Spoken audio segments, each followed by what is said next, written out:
सुप्रभात सगळ्यांना. मी आराध्य देशपांडे आज आपल्यासमोर इतिहास व भूगोल याचे महत्त्व या विषयावर काही विचार मांडणार आहे. आपल्या सगळ्यांना माहीत आहे, एखाद्या राष्ट्राची ओळख त्याच्या इतिहासाने व भूगोलाने ठरते. आपला भारत एक असा प्राचीन आणि महान देश आहे, ज्याच्याकडे समृद्ध इतिहास, वैविध्यपूर्ण भूगोल आणि सर्वसंपन्न सांस्कृतिक वारसा लाभलेला आहे. आता मी तुम्हाला सांगतो इतिहासाचे महत्त्व. इतिहास म्हणजे फक्त जुन्या गोष्टी नाही, तर ते आपल्या शिकवतं की आपल्या पूर्वजांनी कोणत्या कष्टातून निघून आपले भविष्य उभवले.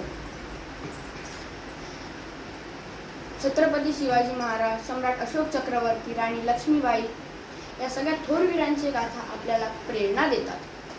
ताजमहल, कुतुब मिनार या स्मारकांमधून आपल्याला आपली संस्कृती आणि इतिहास पाहायला मिळतो. आता मी तुम्हाला सांगतो भूगोल याचे महत्त्व. भूगोल म्हणजे निसर्गाचा अभ्यास. आपला भारत हिमालयाच्या पर्वतांपासून ते कन्याकुमारीच्या समुद्र तटापर्यंत भौगोलिक वैशिष्ट्यांनी नटलेला आहे. आणि गंगेपासून यमुनापर्यंत, नर्मदे ते कृष्णा या सगळ्या नद्या फक्त पाण्याचे स्तोत्र नाही, तर हे आपल्या संस्कृतीचा एक अमूल्य भाग आहे.